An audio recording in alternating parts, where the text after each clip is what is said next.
Na última parte dessa nossa sequência, nós estávamos falando das distintas formas de uma empresa se posicionar com propostas de valor, com modelo de negócio, e como isso tem que estar em sintonia com os sistemas de gestão da produção que essa empresa apresenta.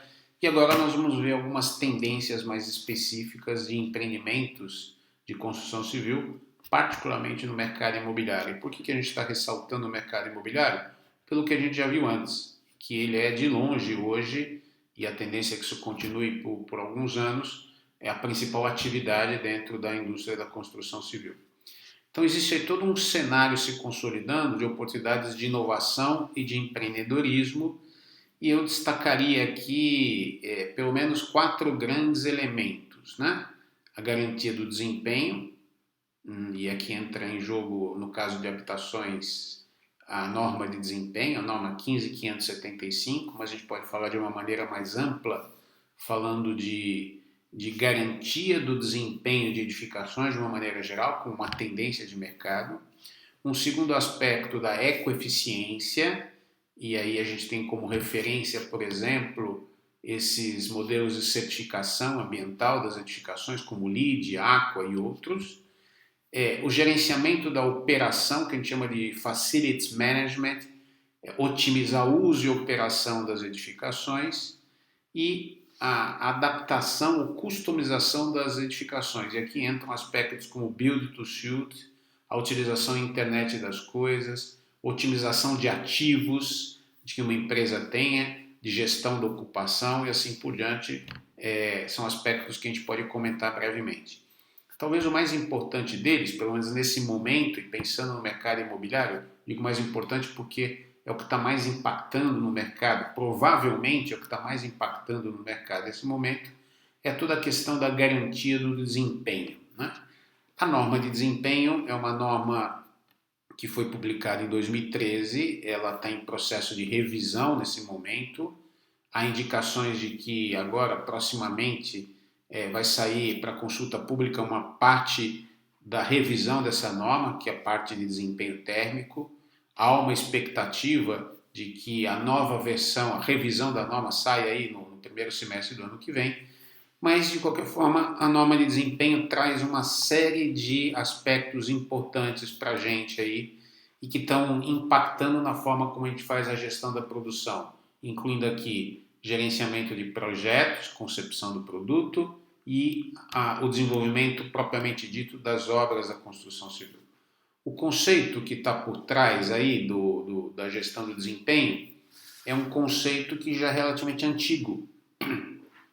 Já documentos de 20 anos atrás mostram um pouco qual que é a estrutura conceitual do que a gente chama de edifícios baseados no desempenho, ou, usando a expressão em inglês que ficou clássica, o Performance Based Building.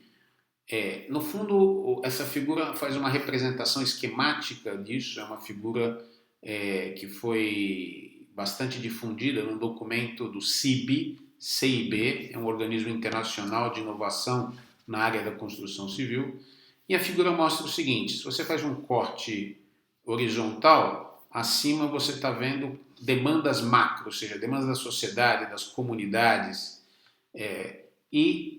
se você pega a parte de baixo, você está considerando as demandas micro, ou seja, de cada empreendimento específico. Se você faz um corte vertical, do lado esquerdo você está falando das demandas, do lado direito você está falando das respostas a essas demandas. Então, no fundo, a sociedade pede uma construção mais sustentável, sustentabilidade entendida em sentido amplo. Isso implica em todo um repensar a construção. Esse revaluing construction tem esse sentido. Eu fazendo aqui uma tradução livre, né? Repensar a cadeia da produção, repensar a forma como os agentes, produtores de materiais, projetistas, consultores, construtores, incorporadores, usuários, se organizam, se relacionam entre si, o papel dos governos estabelecendo marcos regulatórios, o papel dos agentes de fiscalização, enfim, a gente repensar toda a cadeia da construção para que a gente tenha uma construção sustentável em sentido amplo, que seja energeticamente favorável, que tenha um desempenho social adequado, que seja sustentável economicamente, etc. Do ponto de vista de cada empreendimento, a grande mudança que há é o conceito, então, de edifício baseado no desempenho. Qual que é a mudança que foi introduzida já internacionalmente há cerca de 20 anos e aí nos últimos anos no Brasil? O que muda é o fato de que até recentemente, ou seja, antes, por exemplo, da norma de desempenho, vamos imaginar a norma de desempenho como um marco, até antes da norma de desempenho, o que a gente fazia? A gente construía um edifício, definia alguns padrões de uso, alguns parâmetros de conforto, construía o edifício, entregava o edifício e, eventualmente, avaliava qual era o seu desempenho. Desempenho entendido aqui em termos de parâmetros, como conforto térmico, conforto acústico, conforto lumínico, estanqueidade com relação à umidade, segurança estrutural, segurança com relação a incêndio, funcionalidade, etc. O que mudou foi que a gente passou a considerar esses parâmetros ou requisitos de desempenho como dados de entrada do meu projeto. Então não é que eu projeto e depois eu meço e vejo o que aconteceu. A gente está fazendo o contrário, a gente está definindo como dado de entrada do projeto que ele tem que ter um determinado desempenho. Então é um projeto que é desenvolvido já desde a concepção da edificação, pensando num certo desempenho final. Tem toda uma estrutura lógica para fazer isso, uma sequência de trabalho que oportunamente a gente vai ver ainda que não de maneira aprofundada. Então esse conceito de edifício baseado no desempenho é justamente que eu introduzo como dado de entrada o desempenho que o edifício vai ter que ter. Assim como antes eu fazia um programa do empreendimento, dizer assim, olha, o apartamento tem que ter 4 quartos, são 2 suítes, 2 semi-suítes, tem que ter um pé direito de tanto, no prédio vai ter um salão de festas assim, assado, e são requisitos da edificação, eu vou dizer que ele vai ter que ter um desempenho térmico, desempenho acústico, etc. Isso vai ser entrada de projeto. E o que é mais importante, o que talvez esteja impactando mais fortemente no mercado, fazendo com que o mercado mude as suas formas de trabalho, até de uma maneira mais disruptiva em alguns casos, é o fato de que é muito difícil que eu atenda a esse desempenho, ou melhor, que eu consiga entregar o desempenho que foi dado de entrada do projeto, o desempenho que eu prometi, se eu não utilizo soluções integradas de projeto. Quando a gente fala de soluções integradas de projeto, a gente está falando que as distintas disciplinas de projeto, arquitetura, estrutura, hidráulica, elétrica, etc., elas têm que caminhar juntas desde o início de maneira integrada e com inputs de várias consultorias que vão dar parâmetros de desenvolvimento de projetos para questões específicas, como desempenho térmico, desempenho lumínico, desempenho acústico, etc. Essa norma de desempenho, como é o caso da 15575, ela está fortemente associada à qualidade do desenvolvimento dos projetos. Para vocês terem uma ideia, a norma tem 281 requisitos, né? Pode ser, o número pode ser um pouco diferente se eu considerar de outra forma, mas enfim, os critérios exigidos pela norma de desempenho são de 281. Desses, mais ou menos 40%, 39% para ser mais exato, são exclusivos de projeto, ou seja, eu vou atender a um certo requisito de desempenho, por exemplo, lumínico, com as minhas especificações de projeto. Por melhor que eu atue na obra, eu não vou conseguir atender esse requisito se ele não estiver sendo considerado na etapa de projeto. Outros 44 requisitos são função de projetos, mais da qualidade do meu sistema de construção, mais da qualidade dos materiais, insumos que eu estou utilizando, então entre o projeto, o fornecedor, o construtor. Mas o projeto entra também. No fundo, a gente está falando que 83% dos requisitos de desempenho são fortemente associados ao processo de projeto, por isso que é uma tendência da gente trabalhar dessa maneira mais integrada, além de outros benefícios que essa integração traz, como a gente falava antes, de racionalização da construção, redução de custos, etc. Então a gente está trabalhando dentro desse conceito que vocês estão vendo aí. Quer dizer, no quadro da esquerda, a gente vê que uma prática corrente no mercado a gente está vendo aí custo do empreendimento versus custo dos projetos. Então, na linha pontilhada, a gente vê o quê? Que a gente gasta pouco tempo no desenvolvimento dos projetos, entre aspas, faz meio corrido, gasta pouco, entre aspas, contrata um projeto baratinho, e o que vai acontecer? Que vai ter depois uma série de soluções para o produto e para a fase de obras que vão gerar um custo enorme, que é essa linha pontilhada que você está vendo.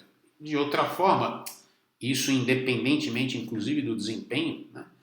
Se eu gasto um pouco mais de tempo para otimizar soluções de projeto, defino melhor o escopo dos projetos, ou seja, o que vai ser feito, o que vai ser entregue, qualifico melhor o meu processo de projeto, contrato projetistas qualificados, invisto um pouco mais de recursos, eu vou gastar um pouco mais de tempo, um pouco mais de dinheiro, mas em contrapartida, um maior investimento no projeto supõe uma alta otimização, uma grande otimização, melhor dizendo, da minha etapa de execução, de tal forma que o meu custo global seja menor.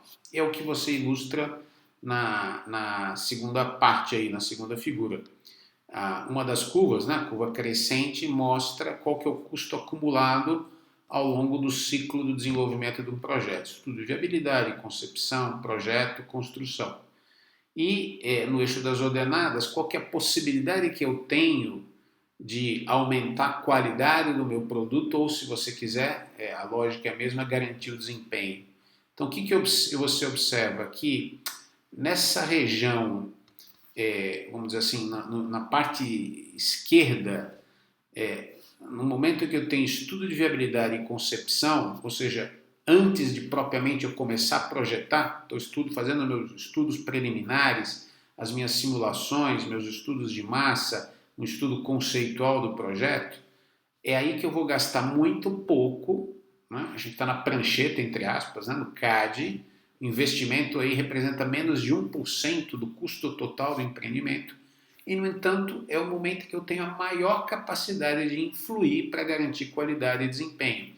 À medida que eu vou avançando, ou seja, que a solução já está fechada e eu vou agora só fazer o detalhamento dos projetos e depois na etapa de obra, eu não consigo mais aumentar a qualidade do meu produto. Eu costumo dizer assim, de uma maneira simplificada, que é que no canteiro de obras, o máximo que eu vou conseguir fazer é entregar o que eu projetei. Se tudo der certo, eu vou entregar a qualidade que eu especifiquei em projeto. Eu não vou aumentar a qualidade foi definida pelo projeto. O desempenho esperado está definido aqui no projeto. Por isso que é tão fundamental toda essa dinâmica e, nesse sentido, como eu falava antes, né, essa garantia de desempenho, que é o primeiro item que eu estou mostrando, ele está impactando fortemente na forma como o mercado está encarando ou deve encarar a partir de agora o processo de projeto. Sem considerar outro aspecto importante, que é o fato de que a gente tem que trabalhar tudo de uma maneira muito integrada. Embora a norma de desempenho seja dividida, a gente vai ver isso depois, em 6 partes, e essas partes dizem respeito a critérios gerais para toda edificação, depois sistemas estruturais, pisos, vedações, coberturas e hidrossanitários. Então, cada parte da norma trata de um sistema, os sistemas têm que ser considerados no seu conjunto. E da mesma forma que eu vou agrupando requisitos de desempenho, uns associados à segurança estrutural, outros a incêndio, ou a estanqueidade, ou acústico, a térmica, na prática, esses requisitos interferem uns nos outros. Eu posso ter, por exemplo, uma solução que seja muito boa do ponto de vista térmico, mas que não seja do ponto de vista de acústica. Ou eu posso ter uma solução que privilegia a segurança estrutural, mas ela pode gerar um problema de funcionalidade e assim por diante. Então a gente tem que tratar os requisitos e a interação que existe entre eles. Então esse é um aspecto bastante importante aí nas práticas de mercado, que é a mudança causada pela norma de desempenho. Outro aspecto de destaque diz respeito às questões de eficiência energética, sustentabilidade. Só para vocês darem uma olhada, Esse aqui é uma tabelinha que eu utilizei da professora Mônica Salgado, que é professora titular lá na Escola de Arquitetura da Universidade Federal do Rio de Janeiro, e ela faz uma relação aí dos vários sistemas de certificação ambiental que a gente tem, né? No Brasil são mais comuns o LEED, que tem origem nos Estados Unidos, e o Aqua, que não aparece nessa tabela, que é uma adaptação para o Brasil do HQE francês, Haute Qualité Environnementale, que é o sistema francês de certificação. No fundo, é um certificado que o edifício recebe de que ele é sustentável. Aí vocês vão me dizer assim, puxa, mas são muito poucos os edifícios que são sustentáveis, ou melhor dizendo, são muito poucos os edifícios que são certificados. Sim, são poucos, mas toda a estrutura de conceitos, de soluções, de técnicas para o processo de projeto que estão embutidas, que são exigidas por esses sistemas, vão se disseminando no mercado. Por exemplo, aqui vocês estão vendo nessa figura um checklist do LEED. Já tem um checklist mais moderno, mas eu peguei uma figura um pouco mais antiga, não tem problema.